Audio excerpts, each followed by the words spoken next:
ચાલો good morning વિદ્યાર્થી મિત્રો મિત્રો હવે આપણે ચેપ્ટર 3 સુરેખ પથ પર ગતિ બરાબર તો એ શરૂ કરતા પહેલા જે થોડુંક મેથેમેટિકલ પોર્શન જેની આપણે જરૂર પડવાની છે એની થોડીક ચર્ચા કરીએ એટલે આજે આપણે ચેપ્ટર 3 ને સમજવા માટે ચેપ્ટર 3 ની અંદર આવતી એપ્લિકેશન્સનો યુઝ કરવા માટે આપણે થોડાક બેઝિક મેથેમેટિક્સની જરૂર છે તો પહેલા આપણે એ જોઈએ છે પછી આપણે ચેપ્ટર 3 આપણે સ્ટાર્ટ કરી દઈશું રાઈટ ચાલો સૌથી પહેલા આ વસ્તુ સમજવાની છે મિત્રો મેથેમેટિક્સની અંદર એક ટર્મ છે વિકલન બરાબર ઇંગ્લિશની અંદર એને કહીએ છીએ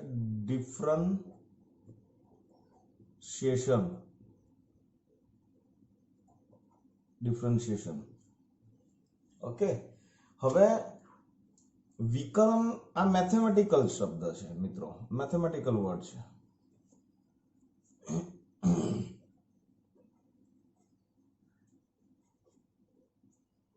બટ આ જે શબ્દ છે ને એને ફિઝિક્સની અંદર એને આપણે વિકલન કહીએ છીએ અરે ફેરફાર કહીએ છીએ ફેરફાર ઓકે હવે હમણાં કશું આમાંથી કશું લખવાનું નથી જે લખવાની જે મેટર છે ને હું તમને મોકલીશ એટલે તમારે એ વસ્તુ કોપી કરવાની છે બરાબર ખાલી સમજી લો કે ભાઈ વિકલન શું છે ઓકે હંમેશા ફેરફાર છે ને મિત્રો એ કોઈ પણ ભૌતિક રાશિમાં જે કંઈ પણ ફેરફાર થાય એ હંમેશા કોઈક ને કોઈકની સાપેક્ષે જ થાય બરાબર એક સરસ ઉદાહરણ તમને આપીશ એટલે તમને ખ્યાલ આવી જશે દાખલા તરીકે કોઈ એક પાર્ટિકલ કોઈ એક કણ અહીંયા હમણાં બિંદુ એ પર છે અને એ કણ આ માર્ગ ઉપર ગતિ કરીને બિંદુ બી પર પહોંચ્યો બરાબર કોઈ એક પાર્ટિકલ છે કોઈ એક કણ છે એ કણ એ થી બી ઉપર પહોંચ્યો હવે એ થી બી પર પહોંચ્યો તો એના સ્થાનમાં ફેરફાર થયો રાઈટ સ્થાનમાં ફેરફાર થયો પણ આ ફેરફાર કોની સાપેક્ષે થયો તો સમજાય એવું છું કે એ બિંદુ પાસે ટાઈમ જુદો હતો બી બિંદુ પાસે જ્યારે પહોંચે છે ત્યારે પણ ટાઈમ જુદો હતો એ બી તમને ક્લિયર છે તો એનો મતલબ કે સ્થાનમાં ફેરફાર થયો પણ આ ફેરફાર સમયની સાપેક્ષે થયો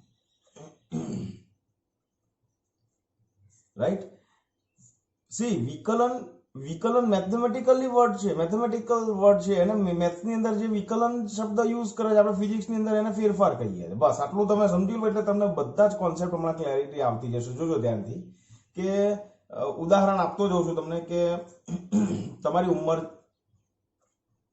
ઉંમર આ એક ક્વોન્ટિટી થઈ એક ભૌતિક રાશિ કોઈ એક ભૌતિક રાશિ જ્યારે બીજી ભૌતિક રાશિની સાપેક્ષે બદલાય જો અહીંયા સ્થાનમાં ફેરફાર એટલે સ્થાન બદલાયું રાઈટ તો કોની સાપેક્ષે બદલાયું સમયની સાપેક્ષે તો એક ભૌતિક રાશિમાં ફેરફાર થયો બીજાની સાપેક્ષે યાદ રાખજો everything in the universe it's a relative બધું જ સાપેક્ષ છે તમારી ઉંમર જુઓ તમારી એજ એ પણ સમયની સાપેક્ષે બદલાય છે સમયની સાપેક્ષે એ પણ બદલાય છે ક્લિયર થાય છે ને તો સમયની સાપેક્ષે એ પણ મિત્રો બદલાય છે દાખલા તરીકે તમારું વજન એ પણ સમયની સાપેક્ષે બદલાય છે હવે તમને બતાવું ઉંમર છે ને દર સેકન્ડે બદલાય છે એક સેકન્ડ પછી મારી ઉંમરમાં એક સેકન્ડનો વધારો થઈ ગયો હશે બરાબર ને તો ઉંમર જે છે એ સમયની સાપેક્ષે એટલે સમયનો ગાળો કેટલો છે દર સેકન્ડે બદલાય હવે સેકન્ડનો પણ નાનો ભાગ લેશો એટલે મિલી સેકન્ડ થશે તો મિલી સેકન્ડની સાપેક્ષે પણ મિત્રો બદલાય બરાબર છે પણ વજન છે એ દર સેકન્ડે નહીં બદલાતું તો વજન આપણે સમયગાળો લઈએ ભાઈ તમે રોજ સવારે 8 વાગે વજન કરો બરાબર તો 30 દિવસ સુધી વજન કરો તો વજન જો તમારું રોજ સવારે 8 વાગે સરખો જ આંકડો બતાવે તો તમારા વજનમાં કોઈ ફેરફાર થતો નથી તો સમયની સાપેક્ષે વજનમાં થતો ફેરફાર 0 થઈ ગયો રાઈટ પણ દર મહિને તમે ચેક કરવા જાઓ કે દર 6 મહિને ચેક કરવા જાઓ તો વેઇટમાં થોડોક ડિફરન્સ આવે છે મિત્રો તો સમયની સાપેક્ષે તો અહીંયા સમયનો ગાળો જે છે આ સમયનો ગાળો બહુ નાનો છે અહીંયા સમયનો ગાળો મોટો છે એની સાથે લેવા દેવા નથી ઇન શોર્ટ એક વસ્તુ હકીકત છે કે કોઈ પણ ક્વોન્ટિટી જે છે એ હંમેશા કોઈક ને કોઈકની સાપેક્ષે તો બદલાય છે ચલો બીજું હજુ પણ એક સરસ ઉદાહરણ તમને આપું ભાઈ એક સગડી છે સગડી ઉપર તમે પાણી નળમાંથી લીધું, ટાંકીનું પાણી દાખલા તરીકે તમે એક તપેલીમાં લીધું, તો એનું ઇનિશિયલ ટેમ્પરેચર T1 જે છે, TI that is equal two suppose 30 degree Celsius હતું, રાઈટ. હવે તમે એને ગેસ ઉપર મૂકો તો ટેમ્પરેચર 30 જ રહેશે કે બદલાશે? તો કે ટેમ્પરેચર જે છે એ 30 નું 31, 32, 33, 34, 35, 36. ક્લિયર? તો જ્યારે સપોઝ આપણે છે તપેલીની અંદર થર્મોમીટર મૂકી દઈએ, સપોઝ આ ગેસ બર્નર છે બરોબર, એની ઉપર આપણે તપેલી મૂકી દઈએ અને એની અંદર થર્મોમીટર પણ મૂકી દઈએ. ચાલો, તો આપણે આખો પ્રેક્ટિકલ બી થઈ જશે મિત્રો. આ તો પ્રેક્ટિકલ બી થાય. સપોઝ ઇનિશિયલ ટેમ્પરેચર આપણે જોયું 30 ડિગ્રી સેલ્સિયસ. હવે ગેસ બર્નર સ્ટાર્ટ કરો તો આનું ટેમ્પરેચર વધશે તો થર્મોમીટરનો પારો ઉપર જશે. સપોઝ TF તમે 75 ડિગ્રી સેલ્સિયસ પર પહોંચી ગયું થર્મોમીટરનો પારો, અને ટાઈમ તમે નોટ ડાઉન કરો તો તમને દાખલા તરીકે જે ટાઈમ છે એ તમને સપોઝ 5 મિનિટ મળે છે, દાખલા તરીકે 5 મિનિટ. એનો મતલબ એ મિત્રો કે તાપમાનમાં વધવાનો સરેરાશ જે દર છે, સરેરાશ દર એ કેટલો થશે? તો કે સરેરાશ દર જે છે ધેટ ઇઝ ડેલ્ટા ટી. ટેમ્પરેચરની સંજ્ઞા છે સપોઝ ડેલ્ટા ટી, અને સમય જે છે that is small T, right.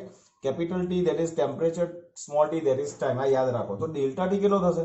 તો કે અંતિમ ઓછા પ્રારંભિક, અને સમયગાળો કેટલો હતો? 8 વાગે આપણે ટેમ્પરેચર નોટ ડાઉન કર્યું 30 ડિગ્રી સેલ્સિયસ, અને 5 મિનિટ પછી એટલે 8 ના 5 75 ડિગ્રી સેલ્સિયસ થયું. તો T2 - T1 એ કેટલું થયું? 5 મિનિટ. તો તમે જુઓ કે 75 ડિગ્રી ઓછા 30 ડિગ્રી ડિવાઇડેડ બાય 5 મિનિટ, તો આપણને જવાબ આવશે this is equal to 9 degree Celsius per minute. કોના બરાબર? Delta T divided by small delta T. તો આ જે છે ને મિત્રો એ સમયની સાપેક્ષે તાપમાનમાં થતા ફેરફારનો દર છે. તો આને શું વંચાય? તો કે આને સમયની સાપેક્ષે તાપમાનમાં ફેરફાર પણ વંચાય, બરાબર. તો સમયની સાપેક્ષે તાપમાનમાં ફેરફાર પણ વંચાય, તાપમાનમાં થતો ફેરફાર પણ વંચાય, અને આ ફિઝિક્સની અંદર વંચાય. હવે મેથેમેટિકલ તમારે બોલવું હોય ને તો આવું બોલાય કે સમયની સાપેક્ષે તાપમાનનું ફેરફાર. આપણે કયો વર્ડ વાપરીએ છીએ મેથ્સની અંદર? વિકલન. તો આને કહે છે તાપમાનનું વિકલન, રાઈટ. એટલે એકચ્યુઅલી આ જે delta T by delta T એમાં સમયગાળો કેવો છે મિત્રો? 5 મિનિટનો. અને આ સમયગાળો મોટો છે. હવે એ પણ યાદ રાખજો, જ્યારે delta T divided by delta T ને જ્યારે તમે લિમિટ સમય છે delta T tends to 0 apply કરો તો આ ડેલ્ટા જે છે ને that will be converted into small D, right. તો ડેલ્ટા ટી, આ ડેલ્ટા છે ને એ મોટો ફેરફાર હોય ત્યારે આ સંજ્ઞા વાપરીશું આપણે. અને જ્યારે ફેરફાર બહુ જ અતિ સૂક્ષ્મ હોય, અતિ સૂક્ષ્મ એટલે ટેન્ડ્સ ટુ 0. સમજ્યા? દાખલા તરીકે સમયગાળો દાખલા તરીકે t બરાબર 8 વાગ્યા હતા, t1 8 હોય તો tf કેટલું થાય ખબર છે? 8.00001 આ થાય. તો સમય આ 0 ની બહુ નજીકની ક્ષણ છે મિત્રો. 1 સેકન્ડ ને 1 માઇક્રો સેકન્ડ આપણે કહીએ છીએ દાખલા તરીકે. તો 1 માઇક્રો સેકન્ડ દાખલા તરીકે તમે લો તો એ સમયગાળો મિત્રો બહુ સૂક્ષ્મ થઈ જાય. અને સમયગાળો જો તમારો સૂક્ષ્મ થઈ જાય, અતિ સૂક્ષ્મ થઈ જાય, તો એને આપણે આ રીતે લખી શકીએ છીએ. એટલે આને મેથેમેટિકલી આવું પણ લખીએ છીએ, d/dt ઓફ t. આવું પણ લખાય, અથવા તો તમે એને આવું પણ લખી શકો. આમાંથી આ બંને વસ્તુ સાચી. આ શું ઇન્ડિકેટ કરે છે કે જો આને ઇંગ્લિશમાં આવું જાય ડિફરન્શિએશન. D means differentiation. તો ડિફરન્શિએશન ઓફ ટી, આનું ગુજરાતી શું થાય? તાપમાનમાં થતો ફેરફાર. અને કોની સાપેક્ષે? સમયની સાપેક્ષે.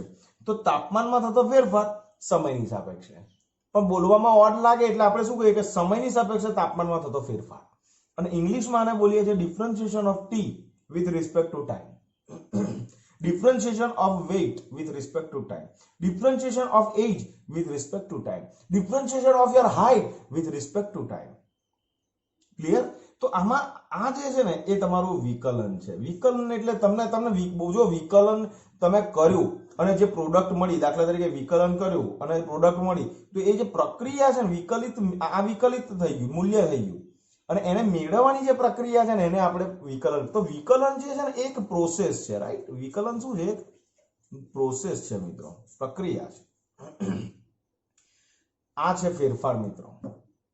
ઓકે, તો આ વિકલન જે છે એના બેઝિક નિયમો છે. એ નિયમો જો તમારે મેથેમેટિક્સની અંદર સૌથી વધારે જરૂર પડવાની છે, તો એ નિયમો આપણે જોઈએ કે કયા છે. આમાંથી કશું કોપી કરવાનું નથી, હું તમને રેડી નોટ્સ મોકલું છું, એને જસ્ટ તમારે કોપી કરવાની છે. ઓકે,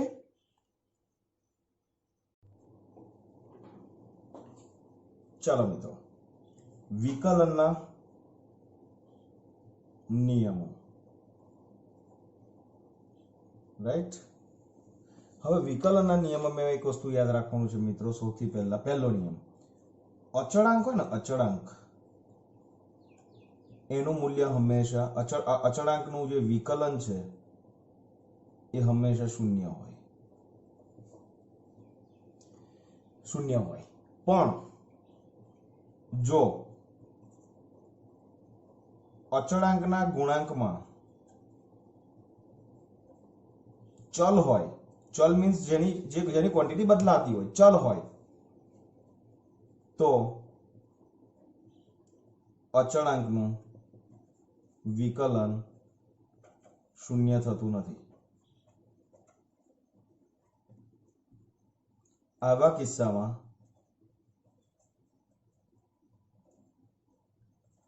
અચળાંકને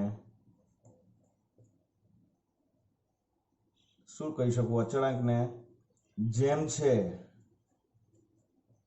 તેમ રાખવું.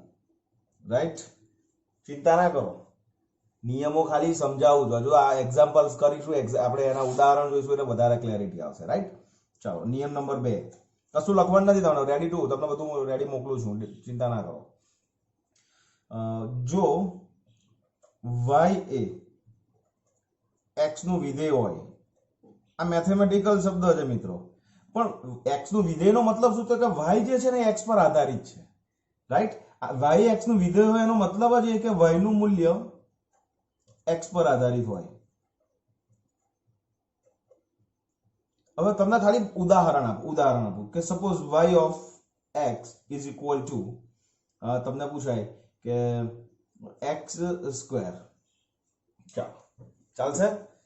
હવે મને એવું કહો કે x ની વેલ્યુ ચેન્જ કરો તો y ની વેલ્યુ ચેન્જ થાય. તો કે x is equal to, take x is equal to 1 તો y equal to 1, x equal to 2 તો y equal to 4, x is equal to 3 તો y ઇક્વલ ટુ 9. એનો મતલબ એ કે y depends on x, the value of y that is depends on x. y ની કિંમત x પર આધારિત છે. રાઈટ, તો આવી પરિસ્થિતિમાં y નું આપણે વિકલન કરવું છે. y માં ચેન્જીસ કેવી રીતે થાય છે? x ની સાપેક્ષે થાય છે. ક્લિયર ને? y નું મૂલ્ય x પર આધારિત હોય એનો મતલબ એ કે x બદલાય તો y બદલાય. તો y નું x ની સાપેક્ષે વિકલન આપણે કરવું છે. રાઈટ, y નું x ની સાપેક્ષે વિકલન કરવું છે.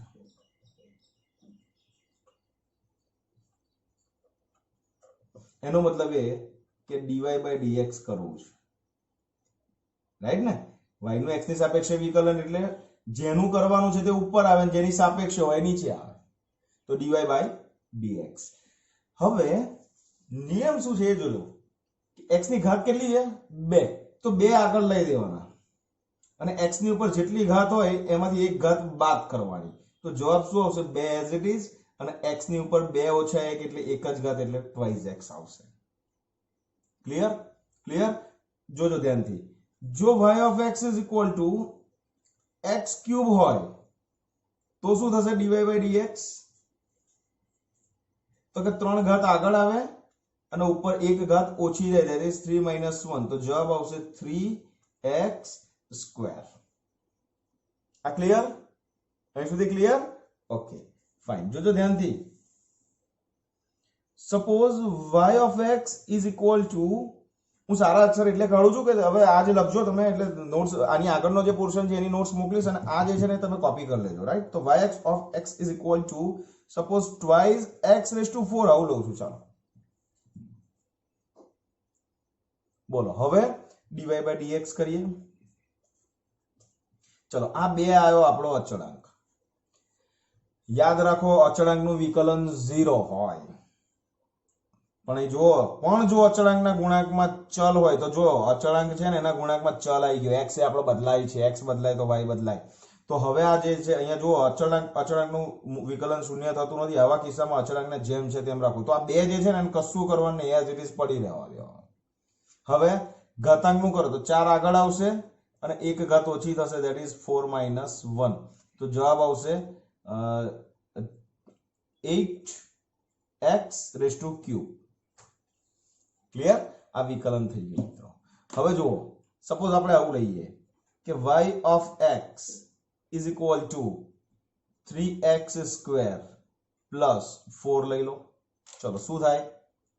તો dy by dx is equal to 3 અચળાંક છે પણ એની જ ગુણાંકમાં ચલ છે, તો 3 ને કશું કરવાનું નહીં, રાઈટ. x² નું શું થાય? 2 આગળ આવે અને ઉપર કેટલી ઘાત થાય? 1 ઓછી થઈ જાય તો 2 ની કેટલી થઈ જાય?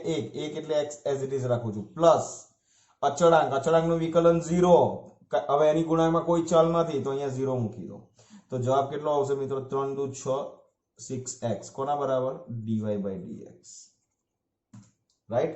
તો આપણો જે નિયમ છે ને મિત્રો આ x² આ બધામાં, હવે આનો વ્યાપક નિયમ બતાવું. આ જે પરિસ્થિતિ, આ ઉદાહરણ લીધા, આ ઉદાહરણ ઉપરથી આપણે વ્યાપક નિયમ લાવીએ છીએ. જોજો કે d by dx જો y is equal to x raised to n હોય તો dy by dx શું થાય? લખાય ને આ રીતે, d by dx of y. આવું મેં તમને કહ્યું કે આવી રીતે પણ લખી શકાય, અથવા તો તમે એને આવી રીતે પણ લખી શકો. dy by dx is equal to શું થાય? તો કે n જે ઘાત છે એને આગળ લાવવાની અને ઉપર એક ઘાત ઓછી કરવાની, n - 1. તો મિત્રો આ જે છે ને એ વિકલનનો આપણો બીજો નિયમ છે. આ યુનિવર્સલ ફોર્મ્યુલા છે, બધે જ લાગુ પડે, બરાબર. તો આપણે આ ઉદાહરણ પરથી આ ફોર્મ્યુલા લાયા, અથવા તમે એવું પણ કહી શકો કે આ ફોર્મ્યુલા ઉપરથી આપણે ઉદાહરણો જોયા.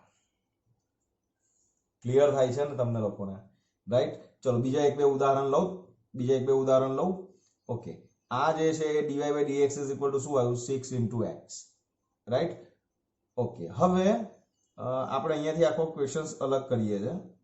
ઓકે, આ y of x આપ્યું, તો આ dy by dx છે ને એને શું વંચાય ખબર છે? y નું x ની સાપેક્ષે પ્રથમ વિકલન. કેમ પ્રથમ વિકલન? કે એક જ વાર dy by dx કર્યું. હવે આપણું આ જે સમીકરણ 2 જે છે ને એનું અગેન આપણે વિકલન કરીએ તો d by dx of dy by dx. dy by dx એટલે કોણ? 6x. તો આનું અગેન વિકલન કરીએ તો મિત્રો આને આવી રીતે લખાય. જો dy by dx નું બીજી વાર વિકલન કરીએ તો એને આવી રીતે લખાય d²y/dx². અહીંયા ધ્યાન આપજો, અહીંયા સ્ક્વેર જે વર્ગ છે d ની ઉપર છે, છેદમાં જે છે x ની ઉપર છે. આ તમારે ખાસ યાદ રાખવાનું છે. તો બીજી વાર વિકલન કરીશું મિત્રો તો શું જવાબ આવશે? જુઓ તો કે d by dx of dy by dx શું છે? 6x. ક્લિયર. તો 6x નું શું થશે? તો 6 અચળાંક છે પણ એની જોડે ગુણાંકમાં ચલ છે એટલે એને એઝ ઇટ ઇઝ રાખવાનો. 6 અહીંયા રહેશે અને x ની ઉપર કેટલી ઘાત છે? 1 ઘાત છે. તો 1 આગળ આવશે ને 1 ઘાત ઓછી થશે.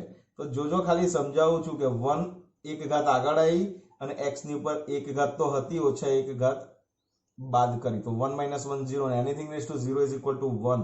તો જવાબ આવશે 6.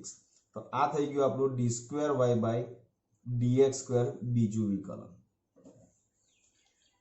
ક્લિયર. હવે ત્રીજું વિકલન પણ થાય મિત્રો. આ ત્રીજું વિકલન થાય, રાઈટ. ત્રીજું વિકલન શું થાય? d³ by dx², right. આ ઇક્વેશન નંબર 3, આ ઇક્વેશન નંબર 1. ચાલો હવે શું કરીશું? d²y by dx² એટલે શું થશે? કે d by dx of d²y by dx². બીજી વખત એટલે d by dx of d²y by dx² કેટલું છે? 6. ચાલો અચળાંકનું વિકલન 0. પતી ગયું મિત્રો. હવે ચોથું લેવાય જ નહીં, પાંચમું ના લેવાય, છઠ્ઠું ના લેવાય, સાતમું ના લેવાય, આઠમું કશું લેવાય ને પતી ગયું. અહીંથી આગળ વિકલન થશે જ નહીં ભાઈ, કશામાં ચેન્જ જ નહીં આવતો. વિકલનનો મતલબ શું? ફેરફાર. હવે જેને ફેરફાર જ 0 થઈ જાય તો એ વસ્તુ અચળ બની જાય. સમજ્યા તમે? તો અચળ બની જાય તો પછી આગળ તમારે એનું વિકલન લેવાની કોઈ જરૂર નથી, રાઈટ. બીજો એક એક્ઝામ્પલ ખાલી આપણે લઈએ છે સમજવા માટે, તમને વધારે મજા આવશે, બરાબર. તો y of x is equal two આપણે લઈએ છે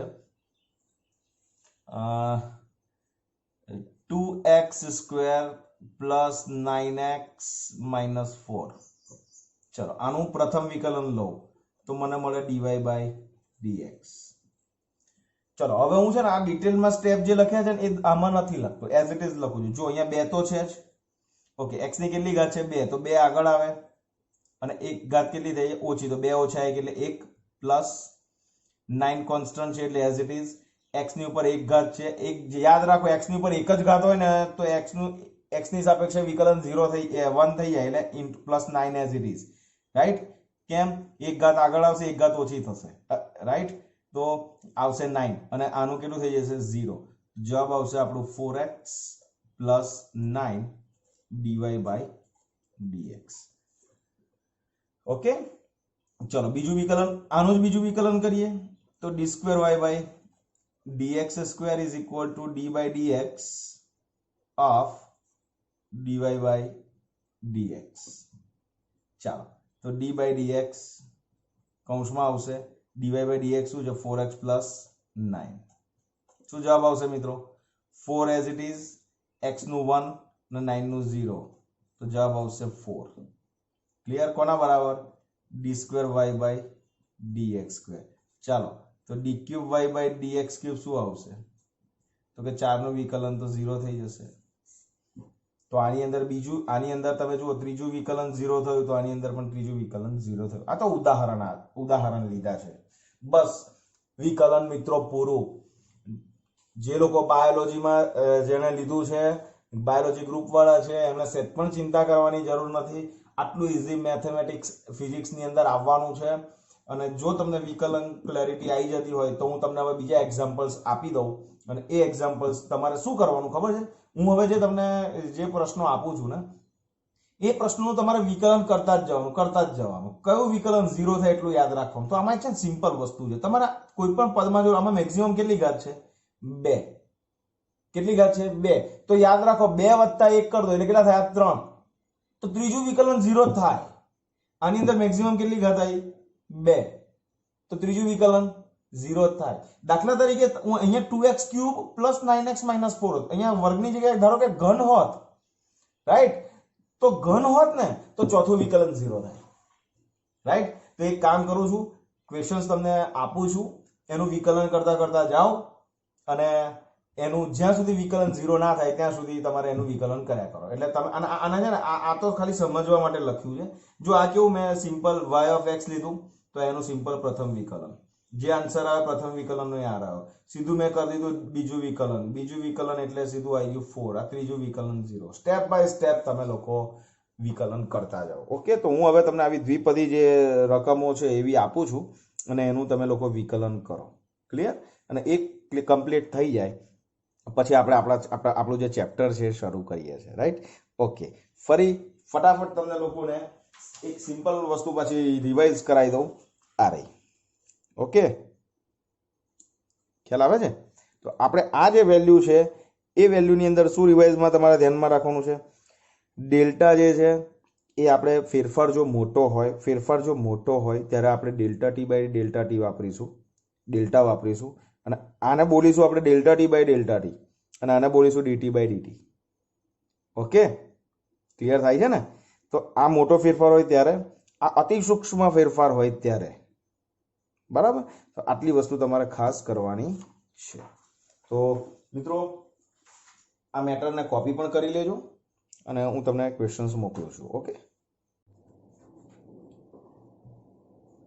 ચાલો હવે જે વિકલન તમે અત્યાર સુધી કર્યું એની અંદર હવે x ની કિંમતો મૂકીને કેવી રીતે એક્ઝામ્પલ્સ ગણી શકાય છે તે જોજો ધ્યાનથી. સપોઝ આપણે એક ઉદાહરણ લઈએ કે y = 3x³ minus 2x² plus 10x plus 4. આવું એક દ્વિપદી આપી છે અને તમને એવું કહ્યું છે કે x બરાબર 1. x આ કિંમત હું એ કેટલા માટે લઉં છું કે આપણું મારે ગણાવવાનું, એટલે હું તો મારું કામ સહેલું થાય એવું જ શોધું ને મિત્રો. હું તમને અઘરું આપીશ, ચિંતા ના કરો. x = 1 ની કિંમત મૂકી વિકલન નું મૂલ્ય શોધો. સપોઝ આવું છે, આવું તમને મેં આપ્યું છે, right?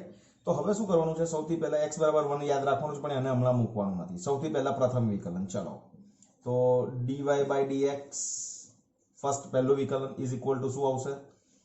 3x cube minus 2x square plus 10x plus 4. Okay, હવે હું ડાયરેક્ટ લખું છું, તમે ક્લિયર થશે. શું નિયમ હતો? જે ઘાત છે એને આગળ લાવવાની. તો 3 તો અચળાંક છે, પણ અચળાંકની જોડે ચલ છે એટલે એને છંછેડવાનો નહીં. તો 3 એઝ ઇટ ઇઝ ને 3 આગળ આવે તો કેટલો આવશે? That is 9. લખું છું ડાયરેક્ટ, વાંધો નથી ને? Yes, exactly. 3 into 3 that is 9 into x. x ની કેટલી ઘાત થઈ જાય? 3 છે, એની એક ઓછી થઈ જાય એટલે 2 થઈ જાય. માઇનસ 2 આગળ આવશે, ધેટ ઇઝ 2 દુ 4 અને એક ઘાત ઓછી થઈ, ધેટ ઇઝ -4x અને પ્લસ 10x નું શું થઈ જશે? 10. કેમ? તો કે x ની સાપેક્ષે વિકલન 1 થઈ જાય. Okay, clear? અને અચળાંકનું કેવું છે? 0. લખું 0? નહીં લખવાની જરૂર, મને ખબર છે. ચલો, હવે આ થઈ ગયું આપણું પ્રથમ વિકલન. હવે આ જે પ્રથમ વિકલન છે ને મિત્રો, એને આપણે y ડેશ લઈએ છે, રાઈટ? તો y dash is equal two y dash અને કૌંસમાં x ની વેલ્યુ કેટલી મૂકવાની છે? 1. x ની વેલ્યુ 1 તો મૂકો અહીંયા. ચલો, 9x square that is 1 minus 4 અને પ્લસ 10. ચલો, 9 × 4 5 પ્લસ 10 એટલે કેટલું થયું? 15. આ પહેલું વિકલન મિત્રો પૂરું, રાઈટ? હવે બીજું વિકલન. એટલે એને લઉં છું y double dash that is equal to d square y by dx square. d square y by dx square ને મેથેમેટિકલી કેવી રીતે લખાય? d by dx of dy by dx. હવે d by dx of what is our dy by dx? This is our dy by dx. તો લખી દો અહીંયા 9x square minus 4x plus 10. Okay, now y double dash is equal to what? તો કે 9 as it is અને 2 આગળ આવે એટલે 9 દુ 18. x ની 2 ઘાત છે એટલે 1 ઘાત ઓછી થાય એટલે 2 ઓછા એટલે x minus 4 અને x એક જ છે તો આ થઈ ગયું. હવે આ y dash ની કિંમત આપણે y double dash ની કિંમત કેટલી મૂકવાની? that is 1. તો કેટલો આવશે? 18 ઓછા 4. જવાબ આવશે આપણો 14. Equation number 2. મિત્રો કેવું મસ્ત કામ થઈ રહ્યું છે, મજા આવે છે ને? ઓકે, ચાલો નેક્સ્ટ. હવે y triple dash. What is y triple dash? That is d cube y by dx cube means d by dx of d square y by dx square. Okay, તો d by dx of d square y by dx square કઈ ગયું? આ રહ્યું 18x minus 4. તો 18x minus 4 આ લખી આપું ને તમને આગળ. ઓકે, ચલો, what is the value of y triple dash? that is equal to 18x એક જ ઘાત છે એટલે 18 as it is, કશું છંછેડવાનું નહીં. 4 નું વિકલન 0. પતી ગયું મિત્રો. means y triple dash અને એની અંદર x ની કિંમત મૂકો. અલા x જ નથી ભાઈ, 18 y triple dash માં x જ નહીં આવતો એટલે જવાબ રહેશે as it is. ઓકે, આનું ચોથું વિકલન.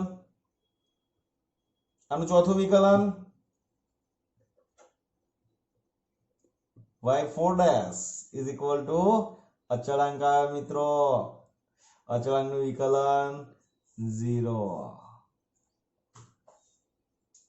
એટલે અહીંયા ચોથું વિકલન મિત્રો 0 થશે. ક્લિયર છે? બોલો, કઈ ડાઉટ? થઈ જશે ફર્સ્ટ ક્લાસ. તૈયારી આપું? આમાં પણ વેલ્યુ વાળા બી એક્ઝામ્પલ મૂકી આપું ને? ઓકે, ચાલો, તો તમને હોમવર્ક અહીંયા જ આપી દઉં છું. હોમવર્ક. ઓકે, તો હોમવર્ક ની અંદર સૌથી પહેલો એક ક્વેશ્ચન તમને આપું છું.